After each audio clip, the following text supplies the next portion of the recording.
módulos educativos titulados Cultura Popular, Subculturas y Contraculturas de BC Campus, una entidad pública canadiense para redactar materiales y coordinar esfuerzos educativos a nivel postsecundario. La cultura popular es descrita como el conjunto de aquellos patrones de actitudes y experiencias culturales que existen como convenciones mayoritarias. Esta definición puede incluir actividades como paradas, eventos deportivos, conciertos, películas y música. O sea, cultura material o cultura no material. Dentro de una cultura dominante existiendo a su vez en una dinámica socioeconómica cambiante, también se pueden interpretar pequeños nichos que no se sienten totalmente representados por una cultura dominante.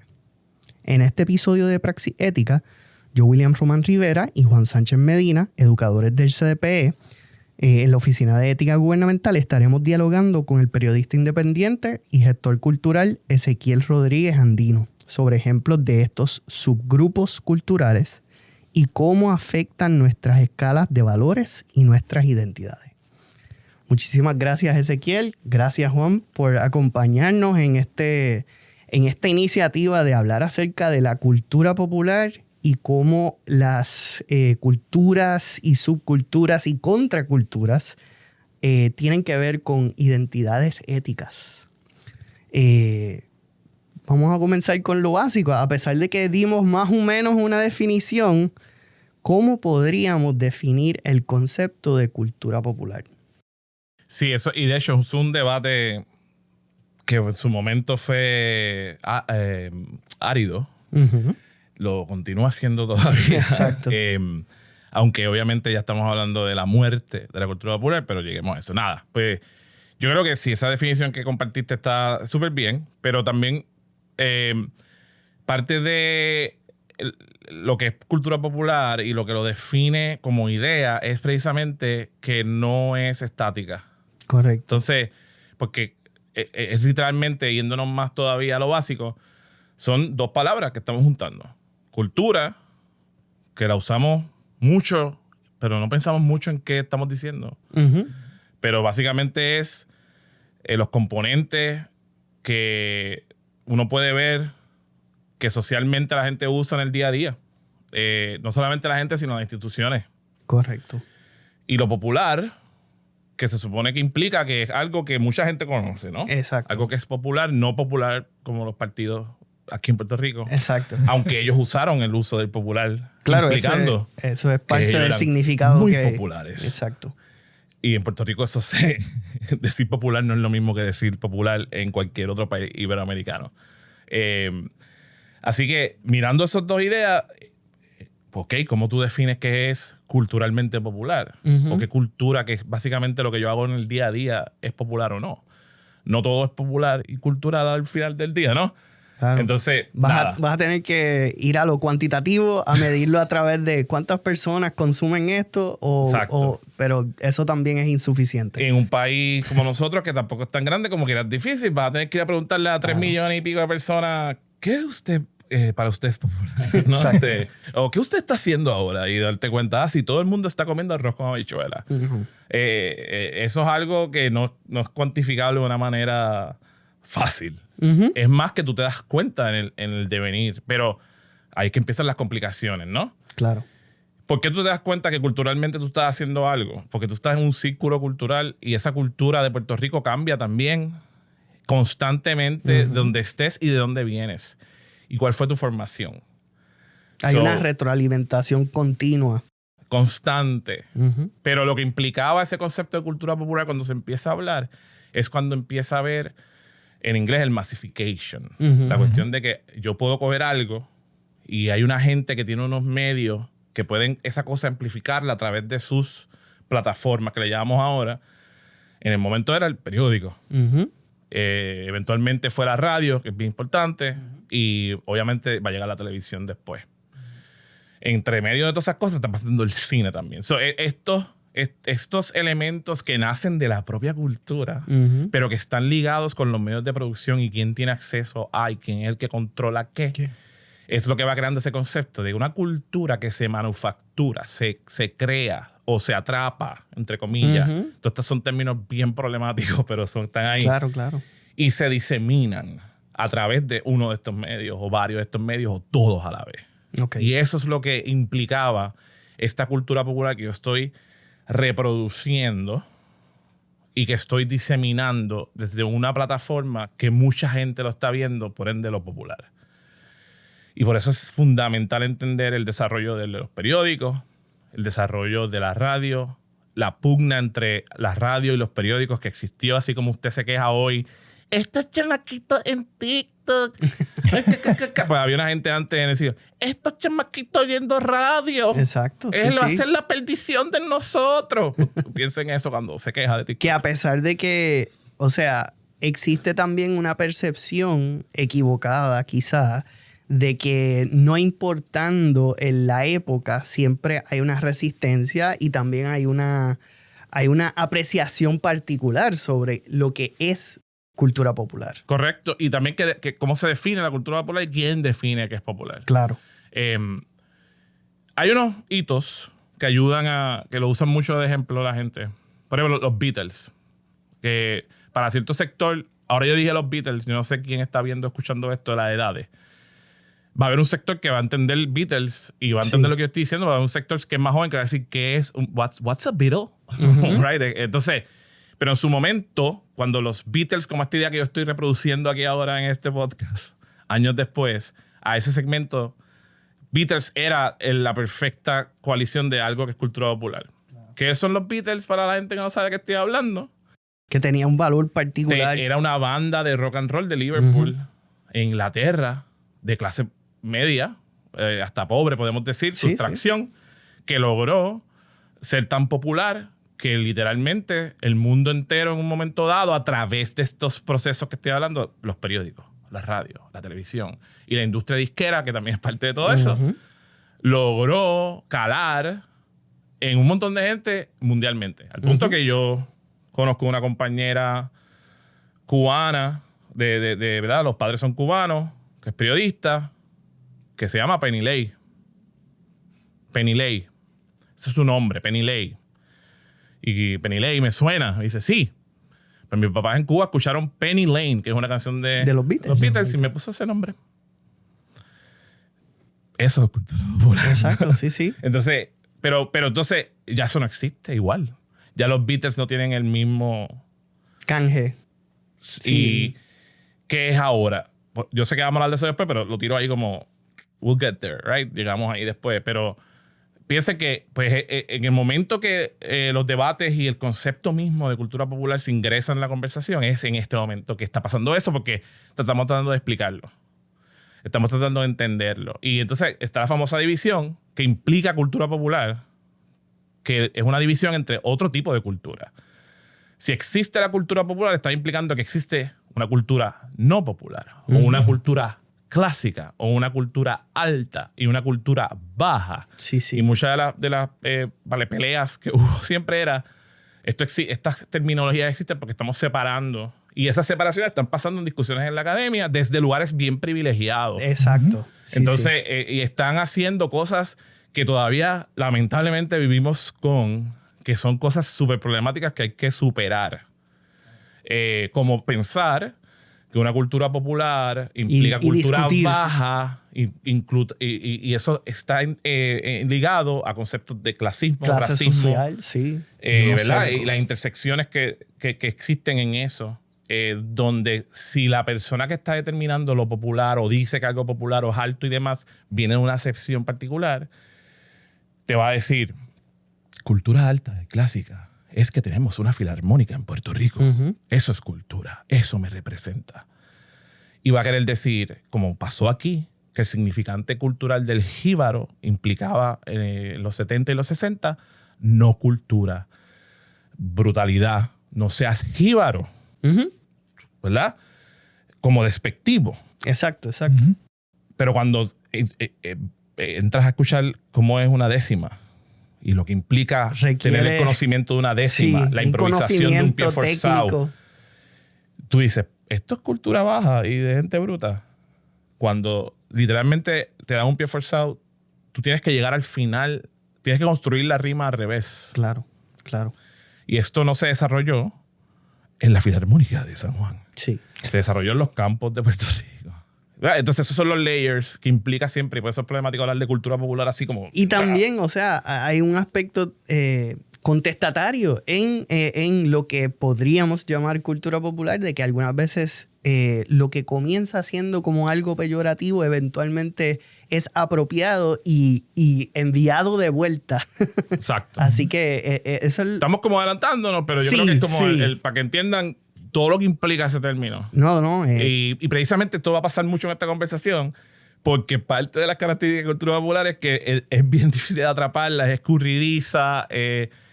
Hasta en la misma academia hablaban de eso mismo. Esta es como la disciplina más escurridiza que existe. Sí. Quizás ya ni tiene ni valor ahora mismo realmente hablar de ella, aunque la usamos. Cuando se utiliza, por ejemplo, las materias que son soft sciences, las ciencias suaves, porque son así, escurridizas, ¿verdad? Porque son difíciles de ponerle unos límites definitorios. Correcto. Yo sé que estabas por decir algo y he estado interrumpiendo. Perdóname. No, tranquilo. Pues estaba lo más interesante, ¿verdad? Todo lo que has estado discutiendo, Ezequiel. Y fíjate, ha estado estableciendo, ¿verdad? Tratando de ir definiendo lo que es el término de cultura popular. Y vemos que no es algo tan sencillo, sino que se compone de un montón de factores que nos van definiendo al final del día, ¿verdad? Como sociedad. Pero quisiera, si puedes, ya que estamos definiendo y aclarando los puntos que vamos a estar discutiendo, ese término de cultura dominante, ¿verdad? ¿Cómo nos los puede explicar? ¿Nos los puede, teniendo en cuenta todos aquellos que nos están escuchando? Eso es parte del diálogo sobre el tema. Uh-huh. Esa acepción de pensar en una cultura dominante viene precisamente de los proponentes más grandes de actually hablar de la cultura popular. La escuela de Frankfurt, que es marxista, que empieza a definir las cosas en términos de clase y obviamente de una clase, literalmente una clase dominante y una clase que está oprimida, ¿no?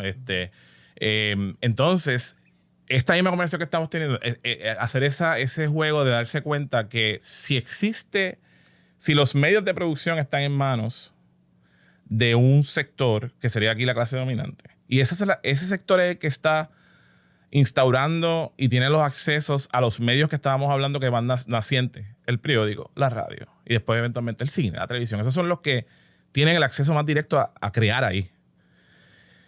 No es fácil de momento decir, sí, estos son las herramientas de esa clase que domina.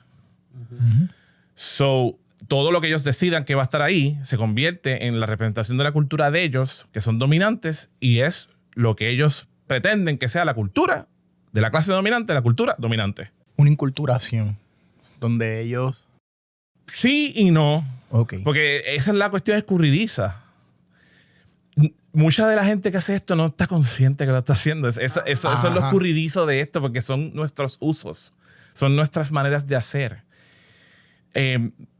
Es fácil escuchar lo que yo dije y decir, el que se inventó el periódico, el print. O sea, la idea del cómo llegamos al periódico es un precisamente choque cultural de diferentes culturas constante que llegó al periódico. No es que hubo alguien que dijo, yo soy clase dominante, haré un periódico para dominar más. No.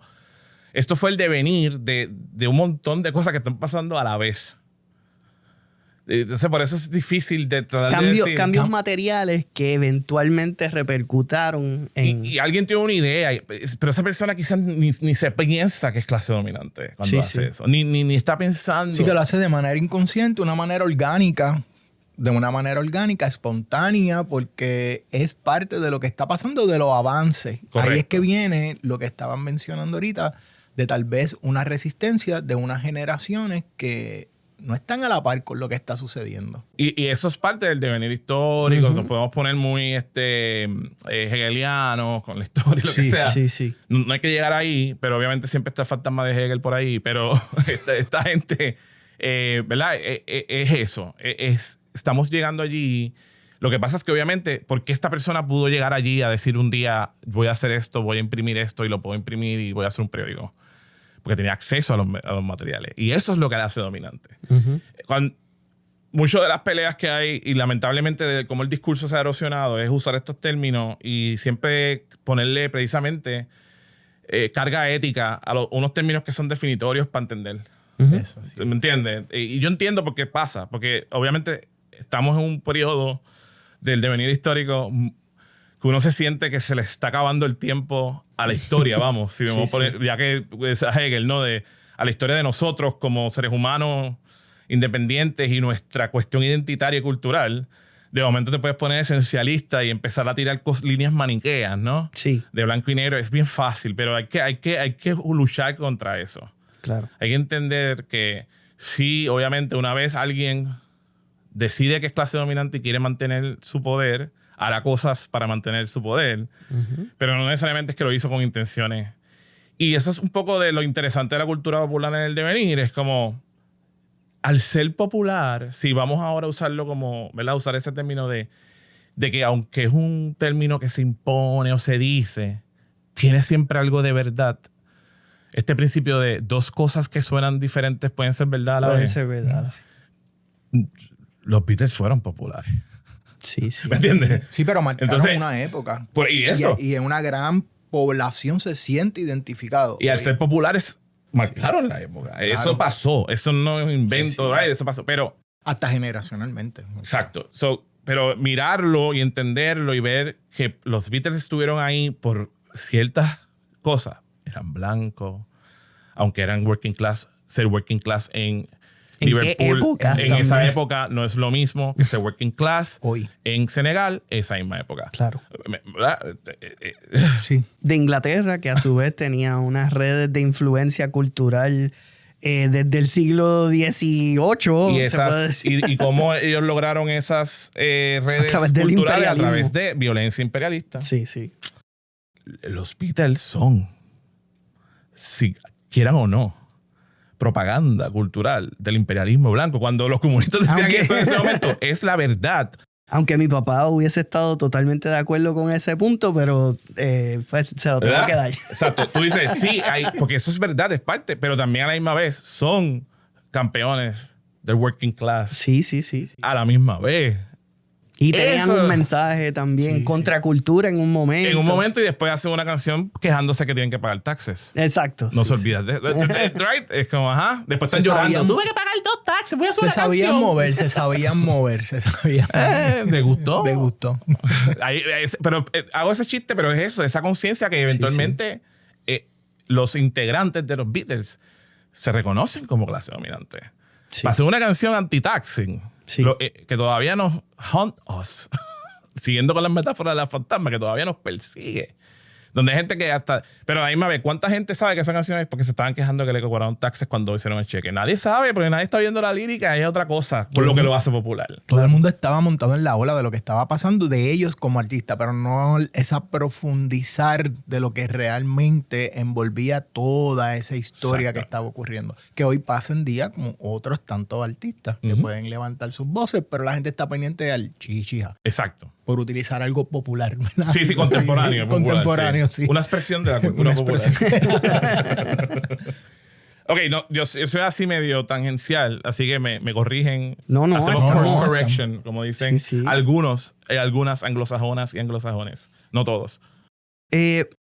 Cuando hablamos de subculturas, ¿verdad? Porque ya estamos hablando de todas esas complejidades entre cultura popular, cultura dominante, pues este término que usualmente se utiliza en la antropología, en la sociología, de subcultura, ¿a qué nos estamos refiriendo? Literalmente, pues es las culturas, y eso por eso es que es problemático. ¿Es subcultura la cultura que va en contra de la cultura dominante? Si sabemos que la cultura dominante es impuesta, ¿es una subcultura o es una subcultura porque los dominantes determinan que es sub y no es cultura y se acabó? Claro, claro. Right? Pero sí, la definición suele ser, es una contracultura, es una cultura que está pasando a paralelo, no necesariamente tiene que ser contra, a veces es en Exacto. paralelo también, es como una versión que está por Una debajo. burbuja dentro de... Pero eso implica jerarquía, que es lo Claro. que quiero decir. Y esa Claro. jerarquía viene porque pues, viene de una concepción de mundo donde tienen que existir las jerarquías.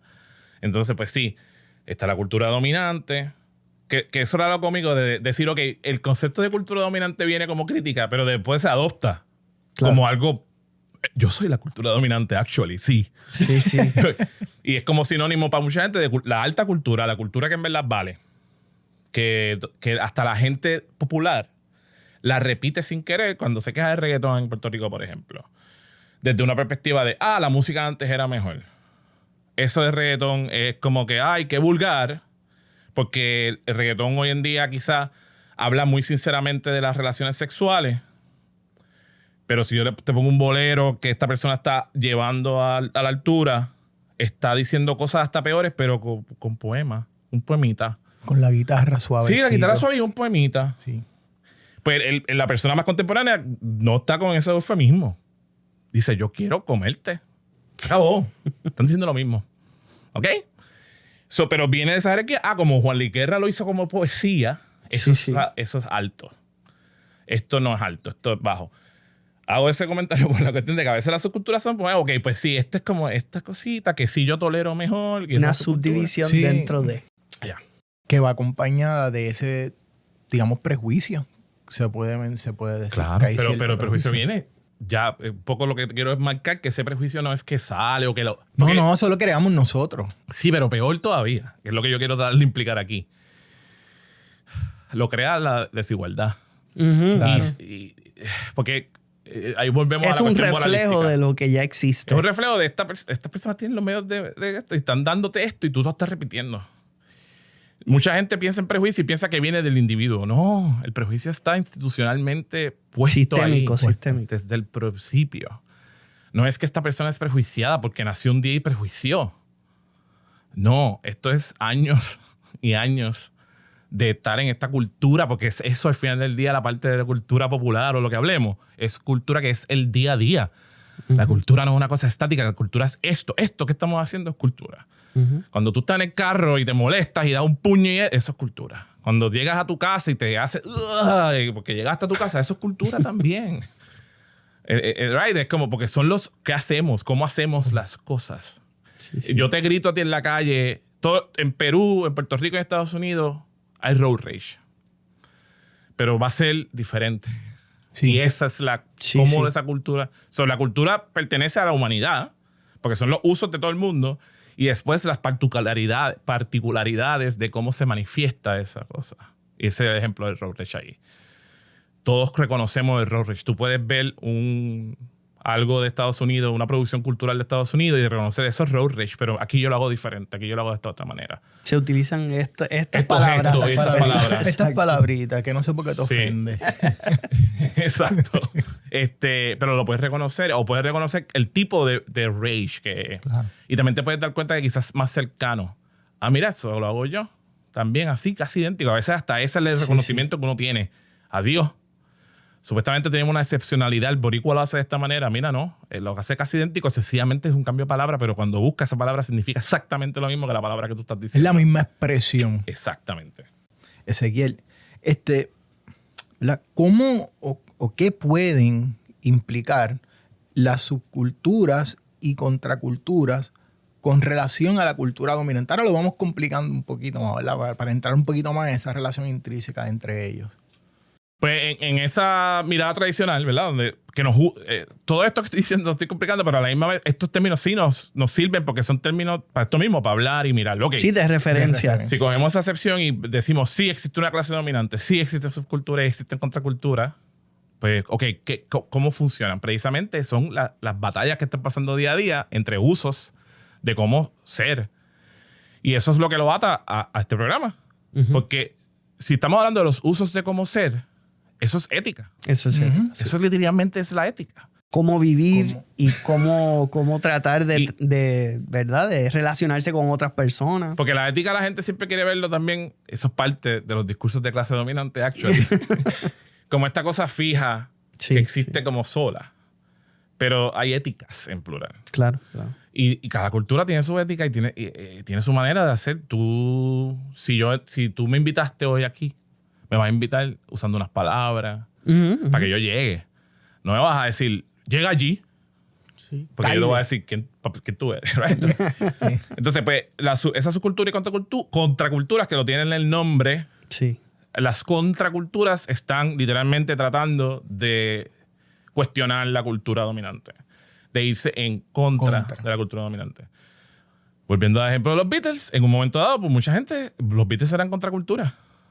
Cómicamente se han convertido en la cuestión más culturalmente stagnant, diría yo, críticamente años después. Pero en su momento, ese movimiento que nos dio los Beatles se sentía contracultural, porque ese no era el sonido placentero de música. Ese no era el estándar de música respetable. Esos no eran los arreglos apropiados para... Y los Beatles también están en el medio de la famosa revolución sexual, que es esa revolución sexual también es muy blanca, europea, codificada. Quizás nosotros estamos mucho más liberados sexualmente que ellos, pero se nos enseña esto como si fuera la Biblia para todo el mundo. Eso es parte de los problemas de esto de la dominante y demás. Pero vamos a let's play ball. Vamos a jugar con el hecho de que...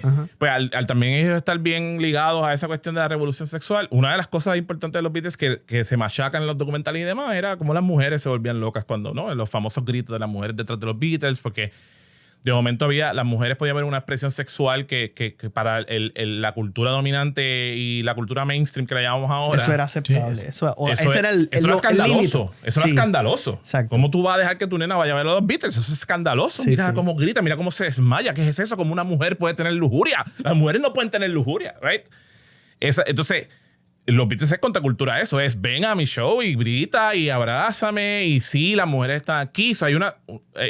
está pasando algo ahí que está shifting, que está cambiando, que está moviendo precisamente los usos culturales, pero ya estamos en un mundo donde, bueno, esto es bien triste decirlo, iba a decir, ya estamos en un mundo donde la lujuria de la mujer se acepta.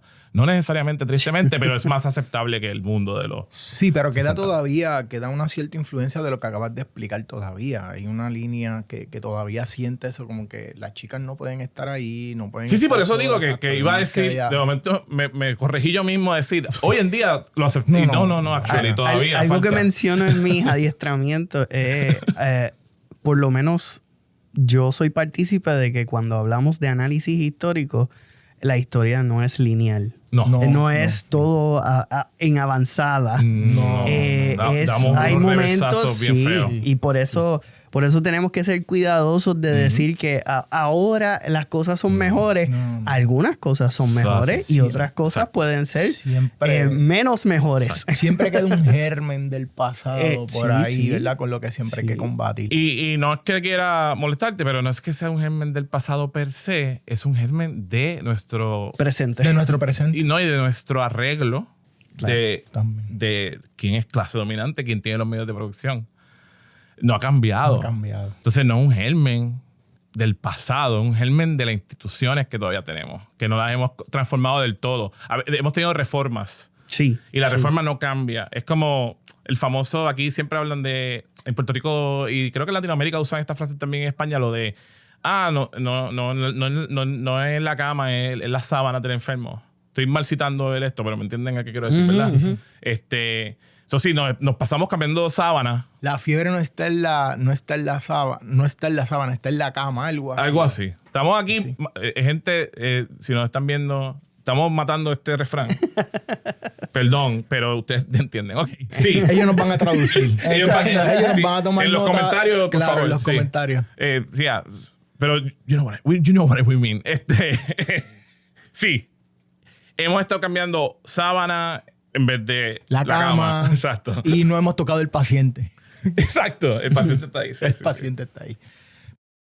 Allá mira, yo no sé si ustedes recuerdan, yo sé que la contestación es que no, porque ustedes no son de esa época, al igual que yo, para dejarlo claro. ¿Estás seguro? Sí, pero tengo un claro recuerdo, aunque no soy de esa época, un poquito más allá. Nada más quiero que seas como consecuente. Dilo con convicción. Mira, no, yo soy, sí, no, hombre, claro, yo nací para allá por los mediados 70. Eso suena lejos, pero no es tan lejos. Yo puedo ser súper transparente, lo he sido. Yo nunca sé qué edad yo tengo. La gente piensa que yo siempre estoy metiendo embuste, pero yo sinceramente no sé qué edad yo tengo. Lo único que yo sé es que yo nací en 1979. Y yo le digo a la gente, haga usted la matemática. Te gané. Yo fui para el 75. Pero nada, que ellos saquen la matemática. Ese es el problema de ellos, llegar a esa conclusión. Y ya está establecido lo que estás diciendo y se entiende mejor todavía. Perfecto.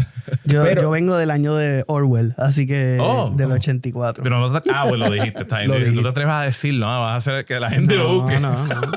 Pero mira, yo recuerdo que para ese tiempo, en la escuela sobre todo, ¿verdad? Hablando se veía a nivel social, pero recuerdo que en la escuela, muchas veces en los recreos, sobre todo en el cambio de clase, en las meriendas, en el almuerzo, en el momento ese de cambio, los que estábamos interlocking, que nos íbamos para un lado, los rockeros, para el otro, los cocolos. Y pues los que gozaban que estaban de entre un ladito y otro porque se curaban en salud, más estaban los fanáticos de Menudo y toda la cosa que estaba pasando ahí. Pero se dio hasta un tipo de... Digo, la palabra guerra suena difícil, ¿verdad? Pero como que no hubo conflicto, pero era la verdad. Estamos en un medio de comunicación, decir guerra sexy, actually, eso dilo. Sí, una guerra, ¿verdad? Entre cocolo y salsero. Y hoy recientemente por ahí también eso se está reviviendo. Sí. Y recuerdo, o sea... nuevamente trayendo la memoria de mi papá me narraba de en esa época se le llamaban cocolas y agogós. Sí, los agogós. Qué bueno que dice eso porque eso, ese debate y esa guerra, nosotros la historia la conocemos como cocolo versus rockero. Ajá. Pero es porque existe un artefacto cultural de Ana Irma García, si no me equivoco, que es documentalista puertorriqueña, que es una de las pioneras de este tipo de trabajo, donde ella inmortalizó ese debate, esa guerra, claro. Porque hizo un documental muy bueno que todavía por ahí está online. Creo escondido. que pronto va a salir también un documental relacionado un update. Exacto. ¿Es de ella? No, es de otro productor joven. Yo espero que haya hablado con ella porque eso es pivotal. O sea, ese trabajo es fundamental. Okay. Pero lo que quiero decir es que ese trabajo cultural, que es un trabajo, ese trabajo que ella hizo como documental es contracultural porque ella se forja en la Escuela de Cine de Cuba. Okay. O sea, ella viene con la crítica, ella está mirando, pero gracias a ese que documental existe, eso ayudó, aunque quizás mucha gente no lo ha visto, el que existe un documental que se llamaba Cocolos versus Rockeros, cimenta en nuestro cuento de que ese era el debate, cuando realmente sí es, pero morfó con lo que fuera popular. Y en un momento el agogó era lo popular en Puerto Rico. Versus lo tropical, que siempre estuvo más representado por la salsa, porque era también, aquí vemos a los términos, la salsa era contracultural en cierto sentido, pero a la misma vez era dominante dentro de los ritmos tropicales que han existido en Puerto Rico. La salsa, cuando vas bajando en jerarquía, si usamos esa, ¿verdad? Sí, la salsa pues está en contracultura contra lo gringo, que en este caso está significado como el rock, pero en un momento dado fue el agogó, donde se cruza la clase, donde la salsa y los latinos para los negros, nosotros sofisticados blancos, nos gusta el rock y el agogó. Usualmente clases profesionales, clases medias. Que viven en urbanizaciones que están empezando a forjarse en Puerto Rico, se están separando, están cerrando las comunidades, esto es gente pobre que está en los barrios. Pero dentro de esas mismas jerarquías, también hay sus mini jerarquías. No es lo mismo ser rockero y que te guste el easy going rock que salía en la radio, o que fueras metalero, o que fueras ponqueto. Y no es lo mismo ser salsero y de momento no te encanta eso, a ti te gusta la bomba y la plena, que estaba debajo, que son primos. Pero eso, que a su vez en su tiempo estaba luchando contra la danza. Correcto. Que era representativo de esa tradición europea comparado con la tradición africana. Y hay que tú ves que la cosa está ligada siempre a raza, clase, ¿verdad? Porque si tú vas para atrás, que un poco el chiste que hice ahorita de lo de la radio y el chiste, y lees los ensayos que estaba escribiendo la gente en Puerto Rico mismo, quejándose de la danza puertorriqueña, que era demasiado como hot. Sí, Too hot for comfort. ¿Qué es esto de pegarse tanto? ¿Qué es esta cadencia? Ay, Dios mío, ¿qué estamos haciendo? Nuestra juventud está perdida. Creo que los dedos y todas las cosas que... Creo que hay un meme, interesantemente, representando todos los comentarios de diferentes historiadores a través de diferentes puntos históricos, hablando de, creo que hasta Cícero, el romano, ¿verdad? Hablando acerca de los jóvenes hoy en día, lo único que quieren hacer es leer en vez de participar en sus comunidades. Exacto. Y es interesante cómo, ¿verdad? Las cosas cambian, pero no cambian tanto y en realidad... Pero es lo que ustedes acaban de ilustrar, lo que acabamos de ilustrar ahora, al traer este ejemplo de esta guerra entre Cocolo y... Que nos fuimos en el viaje y llegamos hasta la bomba, la plena, y llegamos más allá. Llegamos hasta Cícero. Imagínate, siglos atrás. Que era lo que mencionaba ahorita, es cíclico. Volvemos otra vez y esto responde a lo que tú, Ezequiel, ahorita comentabas de lo dinámico, que es la cultura. Sí. Que es lo dinámico, o sea... Pero la misma vez se siente estática. Pero porque son las mismas conversaciones. Sí. Es como casi tú puedes hacer trasplante, cogete esto y dilo ahora, cámbiale el libro y ponle tal cosa. Antes Cícero se quejaba de que los chicos estaban, ¿qué? Leyendo mucho. Queremos que salgan del bendito PlayStation y se pongan a leer y aprovechar el tiempo, o sea... La lectura en aquel tiempo, podríamos decir anacrónicamente que era el PlayStation de Cícero, que es Exacto. este muchacho jugando Fortnite. Cícero. Exacto. Y Fortnite es un libro. Sumi, Fortnite es un libro. Y lo escribió Platón. Pues sí. Eso me gusta. Pleitos Fortnite. Para caer dentro de eso, específicamente de los rockeros Ya. y de los rockeros y los cocolos, sí, cocolos. ¿Verdad? Cuando hablamos de esas diferencias entre subcultura y contracultura, ¿qué referentes culturales podemos interpretar de estos movimientos? ¿Sabes? ¿Qué cosas podemos utilizar? Y yo creo que ya los hemos mencionado hasta cierto punto. Cosas como el lenguaje, símbolos, hasta vestimenta, el cabello. La escolaridad. Pero vienen por esto primero y llegas ahí. Y eso es parte del juego, ¿no? Era como parte de yo decir yo soy rock. Y eso en el documental de ella, por eso digo que es fundamental. Es bien interesante verlo porque lo ves pasar. Cuando ella hace lo que llama, dentro de la producción de audio y video hay un concepto que se llama Vox Pop, que viene de Vox Populis, del latín. Pero se usa cortado para decir que es cuando tú vas a buscar Vox Pop, estás buscando en la calle hablar con diferente gente. Exacto. Y ese es el Vox Pop. So ya tiene unas secciones de Vox Pop, de Vox Populis en su esto. Cuando está hablando con la gente que no está ligada para nada a la música, que sencillamente es la gente, como le llamamos hoy en día, la gente de a pie, donde ella llega con esta cámara y le pone un micrófono en la cara. ¿Tú eres cocolo o tú eres rockero? Y después le pregunta, ¿por qué te piensas rockero? Tú lo oyes que es como nada, es casi que estético lo primero que están hablando. Sí. Right? Por ahí es que entra la cuestión de cómo yo me visto, de cómo yo soy. Y luego es que vienen las consideraciones de que esa es la música que representa cómo yo me veo o cómo yo me represento, la identidad que yo quiero tener, ¿no? Y siempre es como cuestión de lo visual primero. Y ahí es que empiezas a ver las diferencias, aunque siempre quizás hay una persona negra que dice que es rockero y puede haber una persona blanca que dice que es cocola. Pero por eso son las interacciones de clase y raza, no son solas, son juntas. Donde quizás esta persona negra que dice yo soy rockero, no necesariamente tiene que ser así, pero a lo mejor si hablas un poco más con él, de momento te das cuenta que sí es una persona negra, pero no se crió en el barrio. Quizás se crió más cercano a un grupo que en una urbanización. Es la cuestión comunal cultural. Y claro, si yo quiero pertenecer aquí, no quiero sentirme afuera, yo soy rockero. Sí. Porque, right, entonces, ahí vienen las comunas y la cuestión del día a día de lo cultural. Entonces, obviamente en ese momento en Puerto Rico, decir que yo soy cocolo rockero significaba y estaba atado también a la popularidad de dos cosas que quizás tenemos una nada más hoy. Estoy pecando, en verdad yo no salgo. Pero voy a pegar de esto. Yo creo que sí, yo creo que era mucho más grande en ese momento, que es no solamente la radio, donde había más estaciones de radio, quizás con más variedad y eran más independientes. Ahora mismo nosotros tenemos en la radio un monolito de unas... y esto no solamente pasa en Puerto Rico, ha pasado en otras partes del mundo, donde son las mismas corporaciones tirando lo mismo. Antes quizás había más variedad, había una estación más rockera, había una estación más de salsero. Y que los DJs tenían más un poco de potestad criterio de poner lo exacto. que ellos quisieran poner, correcto. Y los DJs de ese tiempo, uno los entrevista hoy en día y ellos se sentían identificados con eso. O sea, que esa era su área y no los movieras de ahí. Porque también era identitario de su parte, de que para ellos ser exitosos en su cosa, habían decidido que ese era el nicho que ellos iban a trabajar. Y eso, había algo que lo... Ataba. Monetario de vivir, de comer las habichuelas, de que este soy yo. Yo soy el DJ rockero, yo soy el DJ salsero y este es mi expertise de que voy a compartir porque sé que hay una comunidad que lo quiere, ¿verdad? Pero además de la radio, estaba un circuito de locales.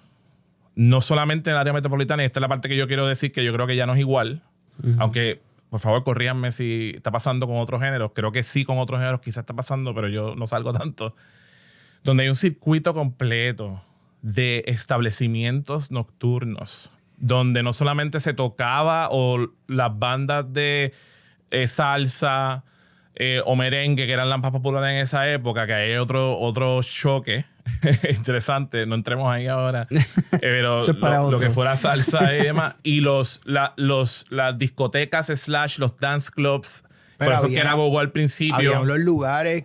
Qué bueno que trae ese tema, Ezequiel, porque sí, y lo estás mencionando y mi mente está volando a anuncios comerciales del gran bailable de Nochebuena, del de Reyes, de distintas épocas que eran bien importantes. Eso. Y ya estaba que sí, el Acrópolis de Manatí, estaba el Palladium en la 65. ¿Te acuerdas de esto cuando decía, en el Acrópolis de Manatí? Literalmente, claro, eso yo lo tengo en mi memoria. Claro que así sí. Mismo. Así mismo. En el Acrópolis de Manatí. Cuando lo fuiste, me acordé de cuentos que me hacía mi papá, no porque yo lo haya escuchado, no, mentira, porque yo los escuché, oye, de chamaco, los escuchaba de que habían unos lugares, el Palacio en Mayagüez, ¿sabes? Que se identificaban con un grupo y toda la isla se movía hacia allá. Eso era lo importante, la isla entera. Se movilizaba hacia allá. Pero entonces, si cuando buscabas qué club era qué, quizás empezabas a ver las divisiones de clase, acceso. Claro. En ciertos lugares era solamente salsa. Y área metro era la más que había más variedad y había representación. Qué bueno que usted mencionó eso, porque los regionalismos también. Está esa cuestión de cómo en Puerto Rico, obviamente, pues teníamos la división entre percepciones que todavía existen. Cuando decimos área metro y la isla. Y la losa. Y desde la isla a la losa. Exacto. O algunos lugares de la isla, no todo el mundo, de decir la losa no positivamente. Exacto. De manera despectiva. Sí. Que tú eres de allá. De la losa. De la losa. Pero implicando como tú me tratas mal todo el tiempo, tú eres de la losa. Tú te crees que eres mejor que yo. Sí. O sea, como es despectivo, pero a la misma vez es contracultural. Sí, sí. Mira cómo llegamos ahí. Existían discotecas famosísimas que la gente lo único que quería ver era bailar disco a gogo. Que también había una infraestructura. Sí. Que permitía que eso se diera. Sí, que nunca fue perfecta. Ah, definitivo. No, porque tampoco lo quiero romantizar. Sí. Había problemas de acceso, ¿verdad? Pero existía. Pero existía, exacto. Y existía el circuito también de como, ok, gente puede guisar en esto. Entonces, pero a la misma vez cultura, porque hay una demanda cultural también. Pero entonces, exacto, entonces eso creaba, no, loco, en serio, no solamente es que eso es lo que ayuda a los estudios, estamos en estudio de grabación, los estudios, en Puerto Rico había tantos estudios de grabación, todavía pasa, esto sí todavía pasa. En Puerto Rico hay un montón de estudios de grabación privados, escondidos, en casa. Pero antes no estaban escondidos, existían, estaban. Aquí había una industria de grabación. Sí.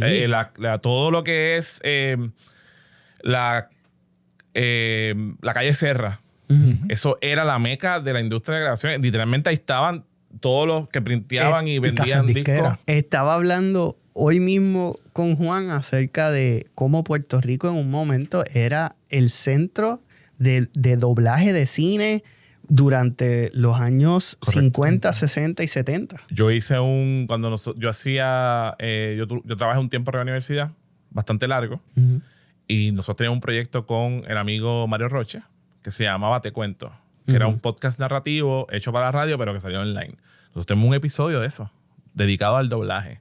O sea, que había precisamente producción cultural mucho más amplia de lo que uno pensaría. Eso fue como una bonanza en esa época. Claro. Pero de nuevo, ¿quién tenía acceso y demás? Siempre lo tenemos que tener en mente, no celebrarlo nada más, es ver quién, por qué y demás, pero... es que cuando ahora hay falta de esa infraestructura, pues se romantiza cuando existía. Lo que había, aunque fuera de la escasez o no fuera demasiado realmente bueno o demás. Exacto. Eso obvio, por eso quiero siempre hacer la salvedad, bueno, con caveats, pero sí, era fascinante. En Puerto Rico, esta es una tangente, pero en Puerto Rico, literalmente, el doblaje de Estados Unidos hacia Latinoamérica se hacía aquí primero. Eventualmente México se va a quedar con esto. Claro. Porque va bajando, pero aquí había esa industria. Jojo Boyne, que recientemente falleció. Si tú buscas los episodios de Bonanza, por ejemplo, ese doblaje de los episodios de Bonanza son de Puerto Rico. Todavía esos son los que existen. Pues esos son los que se hicieron. Y está Yo-Yo Boing ahí. Vas a reconocer la voz de Yo-Yo en uno de los personajes. Entre otros actores. Digress. Al punto de que, exacto, lo que quiero es atarlo con lo que estoy haciendo, porque es lo de Cocolos versus Rockero, que parte también del frenzy de Cocolos versus Rockero es que no era tampoco... Eso era algo que estaba pasando y se veía en la calle. No solamente... Le quería dar el rango al documental en el sentido de que eso ayuda a cimentar esta cosa que está pasando, que por eso es que Ana se tira a la calle. Porque en la calle está pasando, se ve, se nota, tú lo sientes. Se lo solidifica con el documental, pero es porque eso existía. Y los estudios de grabación que crean una industria disquera, esa industria disquera crea discos. Eso es producción cultural. Y eso es lo que tradicionalmente se conoce como cultura popular. Y Puerto Rico producía mucha cultura popular y estaba en la radio, había circuitos. En otro trabajo que yo hice para La Brega, que es un podcast que yo trabajo también, que se hace en Estados Unidos, pero se hace bilingüe, se hace aquí. Precisamente yo hice un episodio sobre la guerra del merengue, que está pasando a la misma vez que esto, un poquito después, que es cuando el merengue entra a este ecosistema que estamos hablando. Finales 80, principios de los 90. Un poquito más temprano, pues eso es casi ahí. Lo que pasa es que en los 90 es cuando ya Puerto Rico está produciendo merengue también. Hubo un boom grande. Pero en este circuito es tan grande, que es lo que quiero traer con esto, en ese circuito es tan grande que República Dominicana viene aquí. Porque este es el lugar donde yo quiero tocar, porque allí está, el circuito existe. La gente está entre esto y la gente quiere música tropical. Que no necesariamente la salsa, también querían merengue. Y el merengue cuando entra tan duro y es tan gufiado que la gente empieza a pedir más merengue que salsa. Es lo que quiero decir con que eso shiftea en ese medio. Y de momento ya los salseros no están peleando contra los rockeros, están peleando contra los merengueros porque hay salseros que no quieren admitir que al final del día el salsa y merengue, we're friends, somos familia. Sí, sí. Hay unos, pero era por la cuestión de los guisos. Claro. Right? Le están quitando los guisos. Empieza la cuestión esta, que es cuando la cultura popular se convierte en algo a la clase dominante que tiene que ver con el capitalismo, que lo daña en cierto sentido, ¿verdad? Desde la mirada suave. Pero lo que quiero traer con esa complicación es que yo hablando mientras estábamos haciendo la entrevista para ese episodio, y esto no se usó, porque a veces uno tiene una entrevista de 3 horas con alguien. Claro. Pero él me hizo la recolección de cómo él, estamos hablando de uno de los músicos de la Orquesta Quisqueya. Está aquí en Puerto Rico. Tiene un disco que la primera vez que ese disco lo fue a mover, no fue que lo mandó por correo con una carta. Él se montó un carro y había tantas emisoras que él fue a las emisoras una a una. Desde San Juan hasta Mayagüez, entregando el disco él personalmente a los DJs. Eso no existe ahora. Pero así es que se forja la cultura popular. Sí, sí. ¿No? Y eso es lo popular. Ahí tú ves como lo popular de la cultura popular es ese tipo. Entonces, pero esto es algo porque esta persona quiere ser músico, quiere vender y quiere vivir de esto. Ahí volvemos a lo uso de lo humano. Y esa resonancia de tú escuchar el merengue y quererlo bailar, eso es cultura también. Entonces, ahí me desvío un poco, pero estoy tratando de bring it back. No, claro. Sí. A que esto de Cocolos versus Rockero tipifica, es la punta del iceberg de todo esto que te estoy diciendo. Sí. Es la cuestión más popular que salió de ahí. Sí. Al punto que eventualmente Sunshine Logroño, en un programa que podemos decir que fue contracultural, aunque estuvo en un canal dominante de la clase dominante en Puerto Rico, en el canal 4, pero salía tarde en la noche, que con las reglas de la FCC, si tú vas a hacer algo risqué, lo haces después de las 10 de la noche. Las reglas de la FCC que no son de Puerto Rico, sino impuestas por Estados Unidos, porque somos un territorio de Estados Unidos. Sunshine Café existe después de las 10 de la noche. Y podía hacer unas cosas. Y dentro de Sunshine Café, que se presentaba como un stand-up club, contraculturalmente rompiendo las concepciones de lo que es un programa de televisión, era una barra en TV por la noche, donde él hacía stand-up comedy cuando aquí eso no era dominante. Eso es una cosa cultural de otro país, pero a él le gustaba, lo está presentando al pueblo puertorriqueño, él a través de su contracultura y él tenía una sección que era un sketch comedy de lo que hacía, era Cogolo versus Rockero, pero era la misma tensión de Rockero, ¿verdad? Contra Cogolo. Y los sketches eran eso. Los de Guaynabo así con el surfboard en la playa. Y los cocolos así, ¿verdad? Y en la playa también. Esos referentes de vestimenta, de apariencia. Todo este viaje es para llegar al punto que estamos hablando, ¿verdad? Sí, está bien ligado a eso porque ese es el primer referente que tú tienes. la cuestión estética, visual. Claro. No es lo mismo que yo estoy con esta t-shirt que tú estás con, right? Pues son significantes que estamos dando. Claro. Entonces, sí, full. La cuestión estética es importante y por ahí es que mucha gente empieza con los prejuicios. Pero son prejuicios codificados. Sí, no son prejuicios sí. que nacen de la nada. Están ahí jerarquizados y están ligados además porque los álbumes que se venden y consumen los tienen. La persona de Guaynabo que se quiere dejar el pelo largo y amarillo es porque vio una película, vio una portada de su grupo favorito donde se representaba esa identidad cultural y la está viendo y empieza a crear su visión de mundo y su ética alrededor de qué haría. La famosa frase que ahora la gente usa de WWYD, What Would Jesus Do? Pues empieza como, What Would Spicoli Do? La persona que vio Fast Time at Richmond High, ¿no? Sí. What would Sunshine do? Si yo estoy viendo Sunshine, right? Y digo, yo quiero ser como esta persona. Sí, el identificarse. Ya. Sí, y yo creo que eso de la estética, yo creo que es importante mencionarlo también en la modernidad, sumado a todo esto de la globalización, hablando también de, por ejemplo, el movimiento que se dice cosplay, de verdad, de utilizar vestimentas para personajes de anime, de películas, y eso es parte de como que una manera de identificarse y reflexionar acerca de qué soy yo a través de lo que yo consumo. Y me encanta que traigan el cosplay porque el cosplay está ligado al cómic y eso es algo que yo no mencioné. El cómic fue uno de lo que es los formatos de secuencia, ¿no? Lo que conocemos como el cómic. Eso trajo tanto la popularidad del cómic. Es uno de los motores de que existan estudios de cultura popular y todo, porque el cómic fue también una industria que y la creación de las convenciones de cómic después. Que son parte de la industria. Lo que quiero decir es que para bien o para mal, ahora mismo en cultura popular, las pocas cosas que todavía podemos llamar cultura popular en esa vieja usancia, suele ser cosas ligadas a los cómics. Pero no necesariamente al cómic, sino al legado de los cómics, la interpretación que estamos haciendo de los cómics en el cine ahora. Que viene de quizás el monolito que todavía controla esa percepción de la cultura popular como se empezó a problematizar en los 60, que era, esto es mass production, que una hegemonía cultural que alguien está planteando que viene específicamente de Hollywood, donde quizás había diferentes actores en el mundo que podrían hacer eso, y ahí es que está todo el problema de la Guerra Fría, por ejemplo. Ese momento de la Guerra Fría donde la Unión Soviética y Estados Unidos eran estos dos lugares que estaban no solamente peleando estratégicamente el mundo, polos de influencia, pero también a través de sus culturas. Exacto. Y su representación de cultura, porque tenían estos aparatos que podían vender su versión de la cultura y estaba en tensión en el mundo. Esas cosas se han erosionado desde que ese axis se rompió. O sea, esa pelea se rompió. Y Hollywood es de los pocos que todavía comanda esa cuestión de que si Hollywood saca algo, el mundo entero, cultura popular, lo entiende y puede significarlo. Y tú ves un Captain America y sabes que es Captain America, no importa dónde estés en el mundo.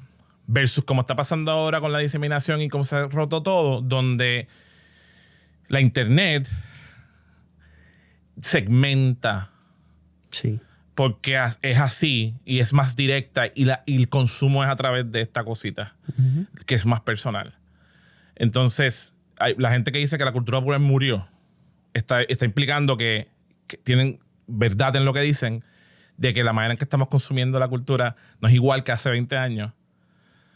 Por ende, murió porque no es popular realmente. Yo puedo tener un montón de referentes y nos pasó hoy tras bastidores donde yo me estaba aquí pompeado explicándote algo que tú es un referente para mí y tú lo sabías, pero no lo sabías. Y yo tuve que explicártelo. Versus antes que si algo era realmente popular, yo no tenía que explicarte el referente. Sí. Tú me decías, sí, vamos a seguir hablando. Ahora existen muchas cosas populares, pero en nichos. Que son medios, a veces son contraculturales, a veces son culturales y coexisten. Pero yo siempre he dicho que, para mí, siempre fue así. Internet lo que está haciendo es revelando eso. Es como sacarlo del estuche. Porque aunque la gente no tenía la manera de interactuar en Internet, sí, como quiera. Como una caja de Pandora. Sí, es como ahora tú tienes... La Internet nos dio acceso casi igual de grande de estos otros medios que hemos hablado. Porque si lo piensas, periódico, que ya no existe, como existía antes. Radio, que también existe, pero no existe como existía antes. Televisión. Lo que esos 3 medios te daban, todas esas, que es, uno te daba texto curado con columnas, que eso es una metáfora que ya no existe, la columna, pero todavía lo usamos. La radio, audio, al tiempo real, que lo estamos haciendo aquí ahora. Televisión, que lo estamos haciendo aquí ahora también porque hay cámaras. Esas 3 cosas que estaban separadas y había unos dueños específicos que te lo daban, eso todo está aquí, en la computadora ahora, junto. Sí. Y el mismo hecho que nosotros estamos grabando este podcast aquí con este equipo, que no es igual de caro que el que una persona de radio tenía que en los 70 hacer, pero que suena igual o mejor. Esa es la famosa democratización de esto, que yo siempre la pongo en comillas. Claro. Pero sí hay una verdad también ahí de... Porque sumado a eso también tenemos la creación del algoritmo y de cómo se monetiza entonces esa democratización. Exacto. Y además que somos tantos que ahora podemos hacerlo. ¿Cuántos podcasts existen ahora mismo en el mundo? Exacto, sí. ¿Cuántos podcasts tú oyes realmente? Right? Entonces, ahí... Para cualquier interés hay un podcast particular. Más de uno. Más de uno, exacto. Más de uno. Entonces, ese es el nuevo orden. Ese es el que cuestiona, pues no hay cultura popular como era antes. Porque una cosa puede ser cultura popular en esa vieja sección para este nicho que se auto... Y entonces, de nuevo, este hecho fue por el cosplay. Los cosplays cuando empezaron es de esa cultura de los cómics bien específica, porque los cómics fueron tan populares que eventualmente en convenciones de los cómics la gente está leyendo cómics en sus casas, se sienten identificados con ciertos personajes al punto que deciden, yo voy a vestirme de este personaje para ir a la convención porque estoy conectando con mi comunidad cultural y quiero conectar de una manera más esto.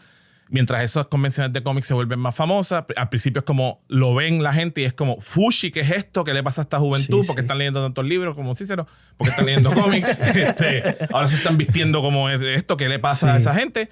A ir subiendo en el ladder de la cultura. Esto es normal. Ahora antes había una gran convención, ahora hay muchas convenciones. Estamos online, hay grupos de cosplay. Hay gente que te ayuda, hay videos en YouTube para que si tú quieres hacer cosplay made easy for you, cosplay hecho para ti. Y de momento, ¿eso es cultura popular entonces ahora? Sí, pero siempre lo fue. Siempre lo fue, exacto. Pero para que ahora es popular en el sentido, pero hay un montón de gente que tú le dices cosplay y que no entiende. Antes los medios de producción eran mucho más monolíticos y ahora no es así. Pero siempre había esa diversidad de subculturas y contraculturas. Correcto.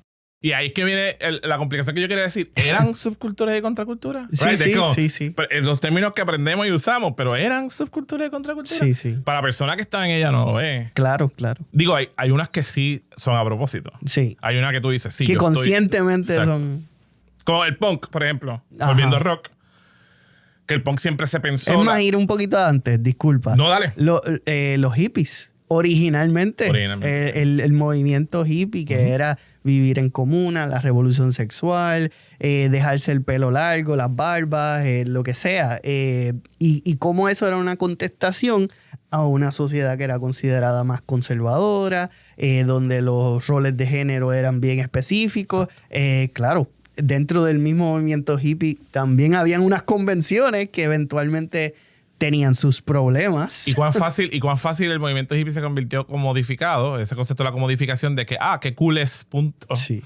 Y lo convierto en un producto que nos afectó directamente cuando aquí se hizo el Festival Marisol. Sí. Que se vendió como precisamente, ven a janguear hipitongo aquí a Puerto Rico.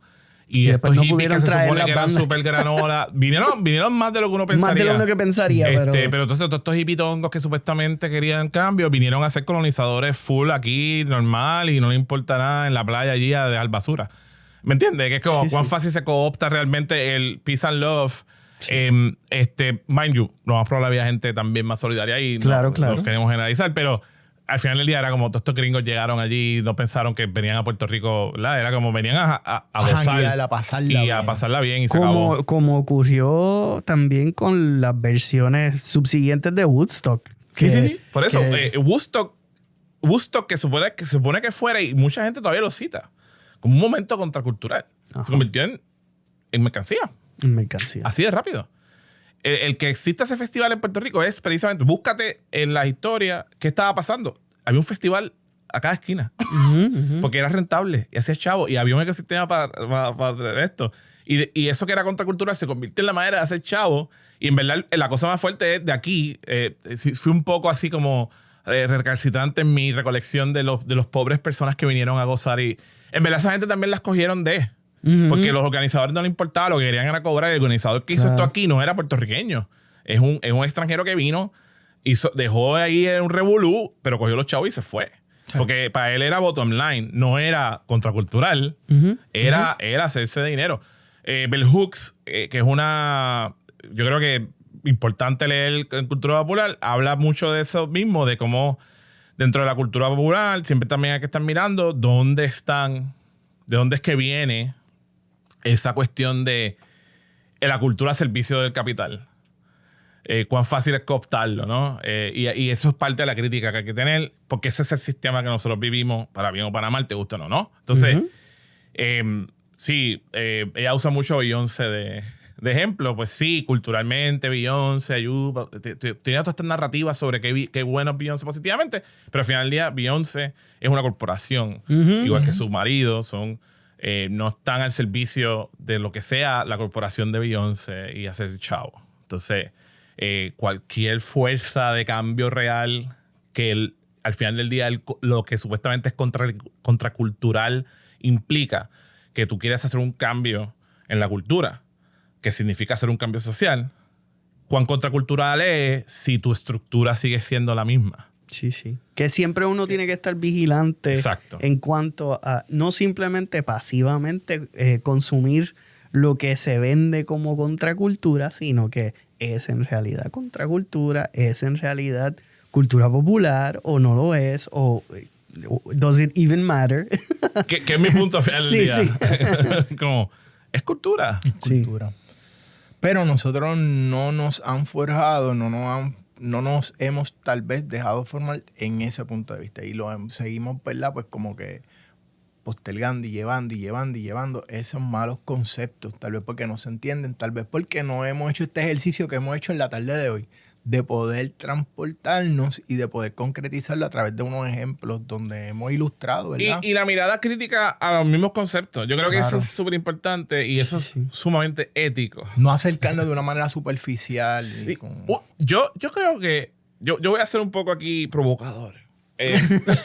Yo creo que vale también hacerlo superficialmente. De hecho, yo pienso a veces que hacerlo en chiste, y por eso he hecho varios chistes, es más... Ayuda. Yo creo que es más productivo que hacerlo en serio. Sí, sí. Entonces, yo creo que a veces cuando uno lo lleva al absurdo de las cosas, ¿me entiendes lo que tengo que decir? Que la levedad ayuda muchas veces a entrar en profundidad. Después lo que quiero tratar de decir con eso. No, te entiendo y estoy de acuerdo contigo. Yo creo que a lo mejor utiliza la expresión un poquito incorrecta, pero que no mirarlo de esa forma romántica de la cuestión de la cultura. De acuerdo, sí. Sino de verlo, ¿verdad? Realmente con lo que representa y no simplemente en un concepto para englobar todo. Y lo que puede representar, porque es una cuestión de potencialidad. Que va más allá. Estamos hablando de nuestra identidad. Hoy la persona muchas veces toma de qué bando, ¿verdad? Haciendo referente otra vez. Y que se va formando al momento. Esto no es ya establecido, escrito en piedra. Porque la identidad debemos de pensar, porque eso es otra cosa de ser como... Y un poco por eso yo insisto en lo de los chistes. Porque yo pienso que parte de lo que tú estás diciendo, tú tienes que ser irreverente. Sí. Hay que ser irreverente. Y atreverse. Uno no puede tener vacas sagradas. Si uno quiere ser crítico, uno nunca debería ser reverente para poder ser crítico. Eso para mí es importante. Y a través del humor es una manera chévere de ser irreverente, ¿verdad? Pero lo que quería ir con eso que dijiste, que estoy súper de acuerdo contigo, era que se me fue. Sorry. Tenía algo que decir. La segunda que se nos va. Ahorita se nos fue el refrán y le he dado vuelta y todavía no acabo de llegar con él. O sea, no se me ha ido todavía. Es ese tipo de tarde. Se me fue la idea que te tenía en la mente cuando empecé a pensar en la reverencia. Me disculpa. No, si me viene después te lo cuento después. Sí, ya. Bueno, nada. Ezequiel, muchísimas gracias por acompañarnos en esta conversación. Y esta conversación puede seguir en 20 conversaciones más porque, pues, como la cultura es viva, es complicado Y Juan, muchísimas gracias por acompañarnos. No, gracias a ti por haberme invitado y Ezequiel, de verdad que ha sido excelente este compartir. Gracias a ustedes por traerme y cuando quieran volver a irse en tangente me llaman. Pues definitivo. Faltan los trekkies y los otaku. Sí. Estamos. Gracias.